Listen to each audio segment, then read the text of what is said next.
Hari ini saya ingin bagikan tentang pentingnya mengalami pertumbuhan pribadi. Kenapa kita harus mengalami yang namanya pertumbuhan pribadi? Pertama, kalau kita bertumbuh secara pribadi, kita akan menjadi orang apa saudara?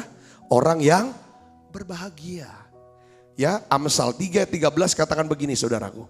Berbahagialah orang yang mendapat hikmat, orang yang memperoleh kepandaian. Jadi bertumbuhnya di sini apa? Dalam hikmat dong. Karena hikmat ini yang membuat kita sukses. Jadi kalau saudara saya bertumbuh apanya? Hikmat dan kecerdasannya. Ini makin makin bijak dia nih. Ini makin pinter nih dia nih. Saudaraku, maka dia akan berbahagia. Yang kedua, saudara, kalau kita mengalami pertumbuhan secara pribadi, maka kita akan mendapat banyak berkat. Amsal 28 ayat 20 katakan begini, orang yang dapat dipercaya mendapat banyak berkat, tetapi orang yang ingin cepat menjadi kaya tidak akan luput dari hukuman. Nah, ini yang saudara bisa bertumbuhnya dari apa? Bisa dipercaya. Itu bisa dipercaya, otomatis saudara harus penuh hikmat dan pengetahuan, jujur, dan juga cerdas, terampil. Jangan ngejar mau cepat kaya, tapi coba kejar, yang kita kejar adalah apa saudara? Dapat dipercaya. Orang yang dapat dipercaya itu kalau disuruh langsung dikerjakan. Sampai selesai, lalu balik lagi, serahkan hasil pekerjaannya. Kalau kita makin dipercaya sama Tuhan, maka Tuhan akan pakai orang-orang untuk mempromosi saudara. Yang ketiga, mengapa kita harus bertumbuh saudara? Matius 6 ayat 33. Carilah dahulu kerajaan Allah dan kebenarannya, maka semuanya itu akan ditambahkan kepadamu. Kalau kita bertumbuh, maka apa yang terjadi saudara? Kita akan mendapatkan segala yang kita butuhkan. Yang bisa mencukupi segala kebutuhan kita itu siapa? Tuhan. Secara rohani, secara jasmani, secara sosial, secara keuangan. Ini kebutuhan kita 4 aspek ini. Yang bisa mencukupi adalah siapa? Tuhan. Makanya saudaraku, kalau kita bertumbuh, maka seluruh kebutuhan kita akan dicukupi. Berikut ada 3 alasan kenapa kok kita tidak mengalami pertumbuhan. Pertama saudara, kita ini berpikir bahwa pertumbuhan itu hanya berasal dari pengalaman. Pengalaman itu perlu, tetapi pengalaman belum tentu dia bertumbuh. Kalau kita cuma percaya bahwa pertumbuhan pribadi itu berasal dari pengalaman.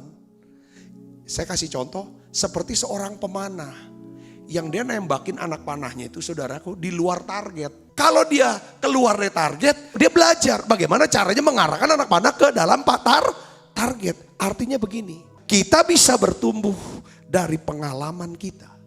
Hanya kalau kita mau belajar dari apa? Pengalaman. Lalu memiliki target pencapaian pertumbuhan pribadi. Yang kedua, kenapa orang tidak mengalami yang namanya pertumbuhan saudaraku? Karena kita berpikir pertumbuhan pribadi itu berasal dari apa? Informasi dan pengetahuan. Asal saya punya pengetahuan, asal saya punya informasi, saya ini ngalami pertumbuhan. Oh enggak juga. Paulus bilang begini saudaraku, 1 Korintus 13 ayat 2. Sekalipun aku mempunyai karunia untuk bernubuat, aku mengetahui segala rahasia dan memiliki seluruh pengetahuan, sekalipun aku memiliki iman yang sempurna untuk memindahkan gunung, tetapi jika aku tidak mempunyai kasih, aku sama sekali tidak berguna. Orang bertumbuh bukan pintar berdebat, tapi kelakuannya nol. Tapi saudara, yang maksudnya bertumbuh di sini adalah dia tahu firman, dia lakukan firman Tuhan itu. Yang ketiga, kita pikir bahwa pertumbuhan pribadi itu bisa terjadi secara otomatis. Gak bisa, harus ada harga yang harus dibayar saudaraku. Karena gini, harga pertumbuhan pribadi itu selalu lebih murah daripada biaya kebodohan, ketidaktahuan, dan stagnasi. Ada 4 faktor yang dibutuhkan untuk bisa bertumbuh. Yang pertama, setiap kita harus berada di lingkungan hidup yang tepat. Raja Daud di dalam Mazmur 1 ayat 3, dia menggambarkan orang yang kesukaannya adalah Taurat Tuhan, yang merenungkan Taurat itu siang dan malam. Dia menggambarkan begini saudara, ayat yang ketiga, ia seperti pohon yang ditanam di tepi aliran air, yang menghasilkan buahnya pada musimnya dan tidak layu daunnya. Apa saja yang diperbuatnya berhasil. Jadi saudara, kita bisa bertumbuh secara rohani hanya apabila kita berada di lingkungan yang tepat. Kalau kita menghabiskan waktu dengan orang-orang yang tepat, di tempat yang tepat, kita melakukan hal yang benar. Dengar baik saudara, maka kita bisa bertumbuh dan berkembang di dalam segala aspek daripada kehidupan kita. Yang kedua, bagaimana cara untuk bisa bertumbuh? Kita harus berfokus kepada Kristus. Paulus berkata gini dalam 2 Korintus 4 ayat 17-18. Sebab penderitaan ringan yang sekarang ini mengerjakan bagi kami kemuliaan kekal yang melebihi segala-galanya, jauh lebih besar daripada penderitaan kami. Perhatikan, sebab kami tidak memperhatikan yang kelihatan, melainkan yang tidak kelihatan. Karena yang kelihatan adalah sementara, sedangkan yang tidak kelihatan adalah kekal. Gitu juga saudara, saat kita menghadapi kesukaran, mudah buat kita berfokus atau menaruh perhatian kepada penderitaan itu. Bukan pada tujuan utama kita ke depan. Kita harus fokus kepada upah atas iman kita dan sukacita selamanya. Yang ketiga, kalau kita ingin bertumbuh, kita harus siap sedia mengalami perubahan. Kita nggak mungkin bisa bertumbuh kalau kita tidak mau berubah. Artinya apa? Kalau kita tahu kita berada di lingkungan yang tidak tepat, sehingga kita tidak bertumbuh, kita harus siap merubah lingkungan kita supaya kita bisa bertumbuh. Katakan amin saudara. Kalau selama ini kita mau lakukan banyak hal, saudara, tapi tidak bertumbuh, lakukan satu hal saja pada hari itu sampai selesai, maka saya percaya saudara akan bertumbuh. Berubah saudara, karena berubah itu berat.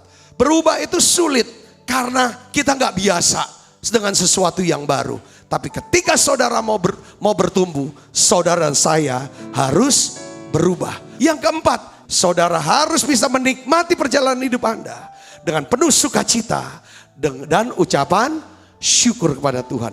1 Tesalonika 5 ayat 16-18. Bersukacitalah senantiasa, tetaplah berdoa, mengucap syukurlah dalam segala hal, sebab itulah yang dikehendaki Allah di dalam Kristus Yesus bagi kamu. Apakah saudara mau mengalami pertumbuhan?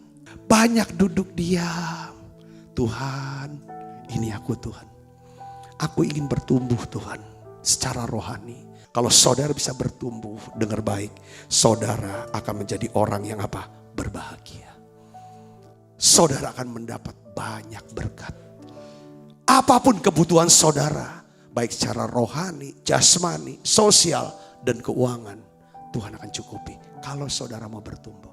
Hari ini saya berdoa kita sama-sama bertumbuh.